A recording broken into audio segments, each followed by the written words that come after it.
सबसे पहले high school अंक पत्र की बात कर लेते हैं और ये अंक पत्र तब का है जब आपका अंक पत्र और प्रमाण पत्र आपका अलग अलग आता था। तो यहाँ पर हमको देखना है कि अंक पत्र क्रमांक और जो है यहाँ पर रोल नंबर, तो रोल नंबर आपका यहाँ पर देखिए आपका अनुक्रमांक आपका यहाँ पर साफ साफ लिखा हुआ है।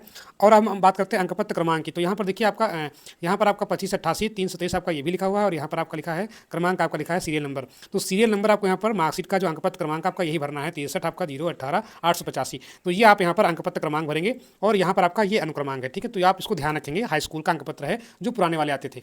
और अगर हम यहाँ पर प्रमाण पत्र की बात करें तो प्रमाण पत्र पर भी आपका देखिए ऐसे लिखा रहता था, यहाँ पर आपका जो है ये आपका प्रमाण पत्र का जो है आपका क्रमांक है, सीरियल नंबर आपका है और यहाँ पर आपका रोल नंबर लिखा हुआ है। तो हमें यहाँ पर अंक पत्र का क्रमांक भरना है, ना कि प्रमाण पत्र का। तो इसको आप यहाँ पर ध्यान रखेंगे, क्योंकि 10 तक जो है यहाँ पर आपके सर्टिफिकेट जो आते थे वो आपके जो है यहाँ पर मार्कशीट आपकी अलग आती थी और सर्टिफिकेट आपका अलग आता था। अब हम अगर इंटर की बात है तो इंटर में देखिए क्या कैसे यहाँ पर होता है। इंटर में देखिए आपका यहाँ पर लिखा है, ये आपका देखिए आपका लिखा है प्रमाण पत्र क्रमांक आपका लिखा है 32, यहाँ पर आपका 22 796, ये आपका प्रमाण पत्र क्रमांक है। और हमें भरना क्या है, अंक पत्र क्रमांक। तो देखिए अब होता क्या है कि जो आपके सर्टिफिकेट जो पहले आते थे तो वहाँ पर आप मार्कशीट के अनुसार भरेंगे।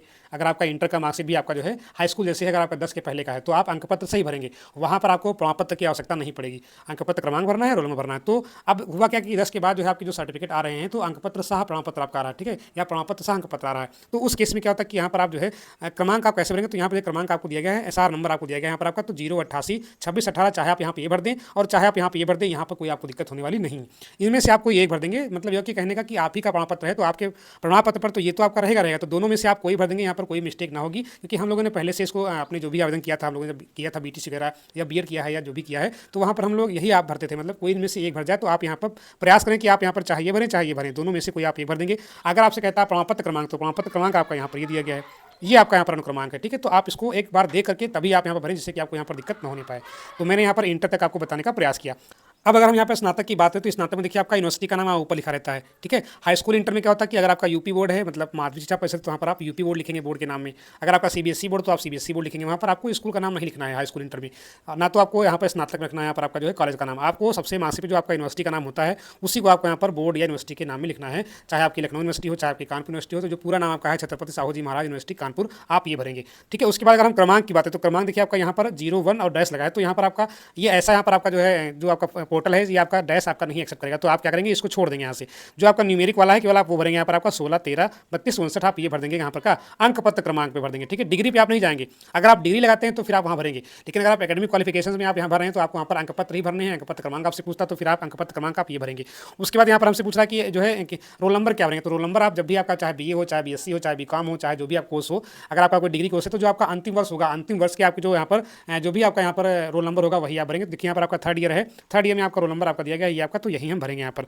तो ये हमको ध्यान देना है, चाहे हम स्नातक में कुछ भी कर रहे हो, हम फाइनल ईयर के अंक पत्र को भरेंगे, मतलब अंक पत्र लेंगे, उसका रोल नंबर भरेंगे और उसी का अंक पत्र क्रमांक भरेंगे। अंक पत्र क्रमांक आपको बाएं दाएं आपको मिलेगा, यहाँ पर बाएं साइड पे या दाएं साइड पे आपको कहीं भी मिल सकता है। अलग अलग विश्वविद्यालय का आपका अलग अलग। अब देखिए यहाँ पर एक आपकी यूनिवर्सिटी ऑफ लखनऊ यानी कि लखनऊ यूनिवर्सिटी की आपकी मार्कशीट है, तो यहाँ पर भी देखिए आपका सीरियल नंबर आपका लिखा हुआ है। तो ऐसा नहीं कि आपको मार्कशीट पे अंक पत्र क्रमांक नहीं मिलेगा, इसी प्रकार से आपको लिखा हुआ मिलेगा। तो आप जो है इस प्रकार से जिस भी विश्वविद्यालय से किए हैं वो आपका जरूर मेंशन करके देते हैं और आपको वहाँ पे ढूंढना है कि हमें कैसे इसको करना है। ये भी यूनिवर्सिटी है आपकी, यहाँ पर फाइनल की मार्कशीट है, तो यहाँ पर देखिए आपका SS नंबर लिखा हुआ है। तो अंक पत्र क्रमांक आप यहाँ से ढूंढ सकते हैं। अगर आपने फॉर्म भर दिया है और गलत भर दिया है, वहाँ पे आपने अंक पत्र क्रमांक नहीं भरा है, तो आप करेक्शन जब भी खुले तो आप अवश्य करेक्शन करवा लें इसको जो है। और जब भी आप कभी कोई फॉर्म भरें तो आप ये ध्यान रखें, मैं इसलिए बता रहा हूँ कि आप आगे के जो फॉर्म भरें उसमें कोई मिस्टेक ना होने पाए, तो आप इस प्रकार से इसका उपयोग कर लेंगे। और अगर यहाँ पर देखिए रोल नंबर की बात करें, यहाँ पर आपका जैसे आपकी मार्कशीट आपकी दी गई है, तो ये आपकी छत्रपति साहू जी महाराज यूनिवर्सिटी की है। तो यहाँ पर 3rd ईयर आपका देखिए यहाँ पर दिया गया है, तो 3rd ईयर का आप रोल नंबर भरेंगे, यहाँ पर देखिए दिया गया 3rd ईयर का रोल नंबर है और प्राप्तांक पूर्णांक आपको यहाँ पर मिल जाएगा। ठीक है, लास्ट में आपको ग्रांड टोटल ये आपका। और इसमें बात देखिए कुछ आपके यहाँ पर जैसे BSc आप करते तो वहाँ पर थ्योरी और प्रैक्टिकल दोनों होते हैं, तो आप थ्योरी और प्रैक्टिकल दोनों के मार्क्स आप जोड़ करके प्राप्तांक पूर्णांक बनाएंगे। ठीक है, लगभग आपका जितने स्नातक कोर्स होते हैं वहाँ पर आपका जैसे BSc आपका है तो पूर्णांक आपका 1800 किसी किसी 3 साल का होता है। इस प्रकार से आपके अलग अलग यूनिवर्सिटी का अलग अलग का पैटर्न होता है, तो आपकी जो मार्क्सिट मेंशन है उसे ही आप यहाँ पर भरेंगे। बात आती है पासिंग ईयर की, तो पासिंग ईयर आपका सबसे देखिए नीचे आपका मार्क्सिट पे आपका जो मेंशन होता है इसी को आप यहाँ पर पासिंग ईयर मान लेते हैं। हाई स्कूल इंटर में भी आपका सर्टिफिकेट पे लिखा रहता है, जैसे अगर हम दिखाने का प्रयास करें तो यहाँ पर देखिए आपका हाई स्कूल इंटर में भी आपका यहाँ पर जो है डेट आपकी लिखी रहती है, जैसे आपका 5 जून 2012, तो ये आपका पासिंग ईयर हो गया। इसी प्रकार से अगर आप हाई स्कूल में देखना चाहें तो आप हाई स्कूल भी यहाँ पर आप देख सकते हैं कि आपका यहाँ पर जो है क्या आपका पासिंग ईयर रहा है। तो चाहे आप सर्टिफिकेट के माध्यम से देख लें, चाहे आप जो है वहाँ पर मार्कशीट के माध्यम से देख लें, तो आप यहाँ पर सभी प्रकार से जो है अपना पासिंग ईयर भर सकते हैं और वो मार्कशीट पे आपका मेंशन रहता है, वहाँ पर कोई दिक्कत नहीं रहती है। जैसे अगर हम यहाँ देखें तो यहाँ पर भी आपकी यहाँ पर पासिंग ईयर आपको दिया गया, देखिए आपका यहाँ पर आपका लिखा होगा, ये आपका जो है जो आपका साइन है यहाँ पे आप कर सकते हैं, या फिर आपका जो प्रमाण पत्र आप देखें उसमें अगर आपका मेंशन है तो वहाँ आप कर सकते हैं। जैसे प्रमाण पत्र पे यहाँ पर आपका देखिए मेंशन हुआ है, मैं आपको दिखाने का प्रयास करूँ कि आपका सारा कंफ्यूजन आपका दूर हो जाए। देखिए यहाँ पर आपका लिखा है 1/6/2010 10 आपका। तो पासिंग ईयर आप चाहे प्रमाण पत्र से देखें चाहे आप अंक पत्र से देखें, आपका लगभग आपका मैच ही होता है, हो सकता है 10-5 दिन का अंतर हो। तो इस प्रकार से आप यहाँ पर पासिंग ईयर और आप जो है प्राप्तांक पूर्णांक ध्यान कर लेंगे। उसके बाद हम यहाँ पर बात कर लेते हैं जो आप लोग कैसे आप यहाँ पर प्राप्तांक पूर्णांक देखते हैं। देखिए यहाँ पर एक सेमेस्टर की आपकी मार्कशीट में ले रहा हूँ, एक सेमेस्टर की एक आपकी अलग जो है उसकी मार्कशीट है, ये आपकी एक सेमेस्टर मार्कशीट है, इसको आप देखने का प्रयास करेंगे यहाँ पर। ठीक है, ऊपर आपका देखिए यहाँ पर ये लखनऊ यूनिवर्सिटी की मार्कशीट है, तो यहाँ पर आपका लिखा हुआ है बीएड सेमेस्टर फर्स्ट एग्जामिनेशन दिसंबर 2022, ये आपको यहाँ पर ध्यान देना है। अब यहाँ पे कहना क्या है कि आपका जो थ्योरी मार्क्स है प्रैक्टिकल मार्क्स, तो क्या हम दोनों जोड़ेंगे? तो देखिए अवश्य जुड़ेंगे। यहाँ पर देखिए यहाँ पर आपका रिजल्ट थ्योरी का है, तो इसका कितना आपका यहाँ पर जो पूर्णांक है आपका 350 है, तो इसमें 234 मिले हैं। ठीक है, और 50 आपका यहाँ पर जो है यहाँ पर प्रैक्टिकल वाला है, तो 350 और 50 कितना आपका हो गया? 400 हो गया। 400 में आप इसको जोड़ लेंगे, मतलब ये आप जोड़ लेंगे 400 में, तो 400 आपका पूर्णांक हो गया आपका, बाकी आपका ये प्राप्तांक हो गया। तो इस प्रकार से आप यहाँ पर जो है सारे सेमेस्टर की मार्कशीट को देख करके आप अपना प्राप्तांक पूर्णांक निकालेंगे, उसके बाद आप फाइनल करेंगे। अगर आप किसी अन्य सेमेस्टर में मतलब फर्स्ट सेमेस्टर में है, थर्ड सेमेस्टर में है, सेकंड सेमेस्टर में, तो आप इस प्रकार से निकालेंगे। अगर आपकी फाइनल की मार्कशीट है तो आप उससे जो है उसमें सब आपका ऐड होगा, उससे आप निकाल सकते हैं।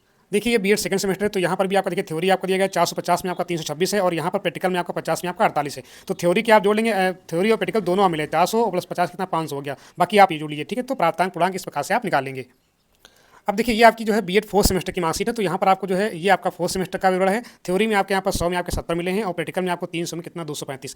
तो थ्योरी और प्रैक्टिकल दोनों हमको जोड़ना है, ये हमको ध्यान देना है। और लास्ट में देखिए आपको हर सेमेस्टर का आपको यहाँ पर अलग अलग दिया गया है, यहाँ पर आपका टोटल और कितना आप पाए हैं वो आपको यहाँ पर देखना है। उसके बाद सेमेस्टर फोर्थ का है, थर्ड का है, सेकंड का है, फर्स्ट का है, सारा का सारा आपको यहाँ पर दिया गया है। ठीक है, कितना आप यहाँ पर प्राप्त किए हैं, कितना आप यहाँ पर जो है, तो ग्रांड टोटल आपको देखिए थ्योरी और प्रैक्टिकल यहाँ पर आपको दोनों दिया गया है। 1200 ये हो गया यहाँ पर आपके जो है, प्रैक्टिकल में 600 1800 हो गए। तो 1800 में कितने आप आए यहाँ पर आपका 828 आप जोड़ लेंगे, और यहाँ पर 476 जोड़ लेंगे। तो दोनों आप जोड़ करके भरेंगे यहाँ पर, ये नहीं कि हम केवल थ्योरी वाला ही जोड़ रहे हैं। तो कुछ लोग यहाँ पर कमेंट बॉक्स में बता रहे थे कि यहाँ पर थ्योरी वाला जोड़ें या प्रैक्टिकल वाला, तो अगर आप बीएड किए हैं या डीएड किए हैं तो वहाँ पर क्या होता है थ्योरी और प्रैक्टिकल दोनों आपका जुड़ता है, इसको आप ध्यान रखेंगे। 1200 यहाँ पर आपका ये देखिए थ्योरी वाला पोर्शन है, और ये आपका जो है प्रैक्टिकल वाला पोर्शन है। तो इसका प्राप्तांक कितना पूर्णांक कितना 1200, इसका आपका 600, तो 1200 1800 हो गया। 1800 में कितने आप आए 848 प्लस 476, ये आप जोड़ लेंगे तो आपका यहाँ पर परसेंटेज आपका ऑटोमेटिक निकल आएगा। अब हम थोड़ा बात कर लेते हैं कि जिन्होंने डीएड किया है उसमें हम कैसे प्राप्तांक को पूर्णांक निकालें और वहाँ पर अंकपत्र क्रमांक हम कैसे भरें, ये आपको यहाँ पर ध्यान देना है। तो देखिए यहाँ पर अगर हम सबसे ऊपर की बातें, तो यहाँ पर आपको साफ साफ आपको यहाँ पर जो है मार्कशीट का आपका मिल जाएगा, यहाँ पर अंकपत्र क्रमांक यहाँ पर आपका और सब मिल जाएगा। यहाँ पर देखिए आपको दिया गया है, ये आपका अनुक्रमांक लिखा हुआ है, और यहाँ पर देखिए आपका क्रमांक है। तो यही जो क्रमांक आपका होता है यही आपका अंकपत्र क्रमांक है, और इसी के हिसाब से यहाँ पर भरेंगे। तो आपको ध्यान देना है यहाँ पर आपका जो है, तो अनुक्रमांक हो गया और यहाँ पर आपका क्रमांक हो गया। अब हम बात करने वाले हैं कि यहाँ पर जो प्राप्तांक पूर्णांक है इसको हम कैसे निकालेंगे। तो ये आपका जो है बीटीसी सेकंड सेमेस्टर की आपकी मार्कशीट है, अब इसका नाम जो है डीएड हो गया है। तो यहाँ पर जब भी आप प्राप्तांक और पूर्णांक की बात करेंगे तो आपको ध्यान देना है कि ये आपके पूर्णांक आपका है, ये आपका यहाँ पर जो है प्राप्तांक है। तो पूर्णांक में आपका यहाँ पर देखिए लिखित और आंतरिक दोनों है, तो आप इसको जोड़ लेंगे और इसको जोड़ लेंगे, मतलब लास्ट में टोटल आएंगे यहाँ पर। तो लास्ट में जब टोटल कर लेंगे यहाँ पर आपका, तो ये आपका पूर्णांक दोनों का बन जाएगा। ठीक है, तो ये आपका जो है लगभग यहाँ पर 350 का आपका दोनों बनेगा। ठीक है, और कितने अंक आप पाए, तो यहाँ पर आप लिखित में कितने पाए हैं ये, तो ये लाइन आप दोनों जोड़ लेंगे तो ये आपके प्राप्तांक वाले हैं, ये दोनों आप लाइन जोड़े तो आपके पूर्णांक वाले हो जाएंगे। ठीक है, तो और हम यहाँ पर फोर्थ सेमेस्टर की आपको यहाँ पर मार्कशीट दिखाने का प्रयास करते हैं, इसमें कैसे क्या होता है देखिए। जैसे ये आपका दिया गया फोर्थ सेमेस्टर की आपकी मार्कशीट यहाँ पर आपकी है, तो यहाँ पर भी बात है पूर्णांक और प्राप्तांक, तो ये आपका जोड़ेंगे दोनों आपका पूर्णांक मिल जाएंगे यहाँ पर आपके, और यहाँ से आप जोड़िए देखिए ये लिखित आपके लिखित और आंतरिक, तो ये आपके हो जाएंगे प्राप्तांक, आप ये लाइन जोड़ लेंगे दोनों, तो दोनों जो जोड़ते हैं यहाँ पर आपको देखिए आपके इसमें चारों सेमेस्टर के यहाँ पर दिए गए हैं। जो आपका डीएड होता है वो आपका फर्स्ट सेमेस्टर जो आपका होता है, फर्स्ट सेमेस्टर आपका होता है 375 का लिखित और आंतरिक आपका टोटल आपका 800, मतलब ये भी आपका 800, ये भी आपका 800, ये भी आपका 800, 800 मतलब 3200 हो गया टोटल।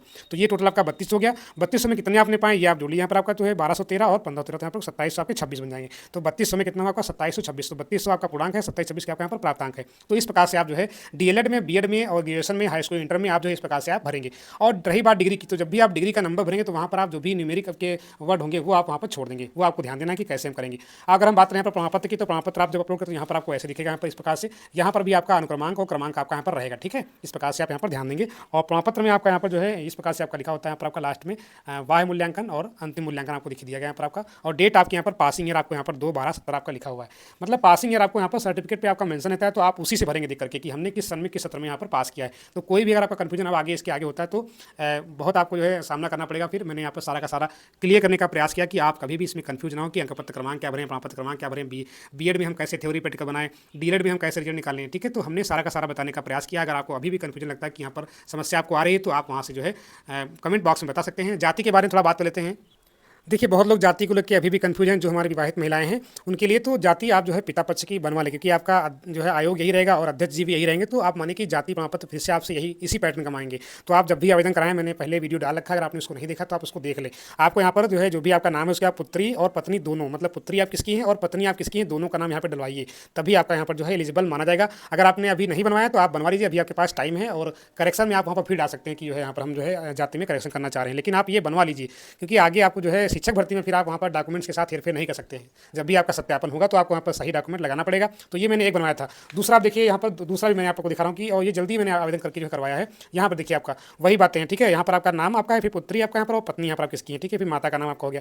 तो इस प्रकार से यहाँ पर हम जो है जो भी आपके जाति प्रमाण पत्र हैं आवेदन करवाएंगे तो आपका आसानी से बन जाएगा। और मैंने कहा था कैसे बनाएंगे आप यहाँ पर आपको 5 यहाँ पर प्रूफ लगाने होंगे। एक तो आपका यहाँ पर फोटो हो गया आपका, दूसरा आपका आधार कार्ड हो गया आपका खुद का, उसके बाद आपके पिता का आधार जो आपके मायके के पिताजी हैं उनका आधार, और आप एड्रेस यहाँ पर मायके का ही डालिएगा, ठीक है। देखिए यहाँ पर मैंने एड्रेस जो डाला है आपका मायके का एड्रेस डाला है, ठीक है। तो जब मायके का एड्रेस आप डालेंगे तो वहाँ के लेखपाल पासपोर्ट जाएगी और वहाँ के लेखपाल से आप बात कर लेंगे। जब आप बात कर लेंगे तो फिर आपको वहाँ पर कोई दिक्कत नहीं होगी, आपका आसानी से वेरीफाई हो जाएगा। और बहुत दिक्कत होती है तो एक बार आप तहसीलदार महोदय से आप बात कर लेंगे तो वो जब उनको बताएं कि हमको यूपी टेट में आवेदन करना है और कई तहसीलों में बन चुका है तो आप वहाँ पर जो है आसानी से करवा सकते हैं।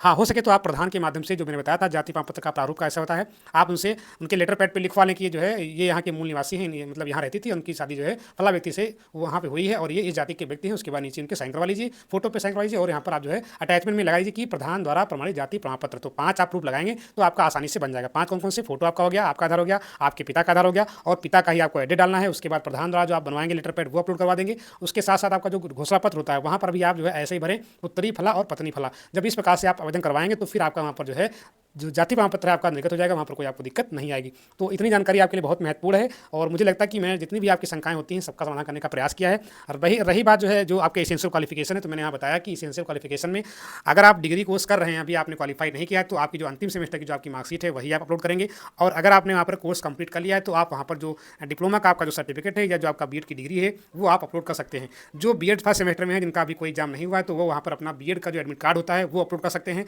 पीजी का आप वहाँ पर नहीं लगा सकते क्योंकि ट्रेनिंग कोर्स आपका पीजी नहीं है। पीजी मतलब बीएड आप एसेंशियल क्वालिफिकेशन आपकी है। देखिए स्नातक और स्नातक में आपका अंतर है। अगर आप मान लीजिए 45% आपका स्नातक था, उसके हिसाब से आप नहीं कर पाए बीएड, आपने पीजी में जो है क्रॉस कर लिया 50%, तो उसके बाद आपने बीएड किया है। कहने का मतलब है कि आपका बेस आपका वहाँ पर जो है पीजी है। तो आप ग्रेजुएशन में आप वहाँ पर दिखाएंगे पीजी, मतलब ग्रेजुएशन जो आपका है वहाँ पर आप दिखा सकते हैं पीजी, आप जो है अपलोड कर देंगे। लेकिन ट्रेनिंग सर्टिफिकेट में आप सोचो कि हम पीजी का कर दें, वहाँ पर आप नहीं कर सकते हैं, आपका फॉर्म रिजेक्ट हो जाएगा। तो आपको ध्यान देना है कि जो अर्हताएं हैं वही आप भरिए, अन्यथा के केस में फिर आपका फॉर्म रिजेक्ट होगा, आपको अनावश्यक जो है समस्याओं का सामना करना पड़ेगा। तो वीडियो जुड़ने के लिए धन्यवाद। Thanks for watching in video पर। अगर आप पहली बार आए तो वीडियो चैनल को सब्सक्राइब करें और लाइक करें, कमेंट करें और अपने दोस्तों साथियों तक इसको अवश्य करें। Thanks for watching again.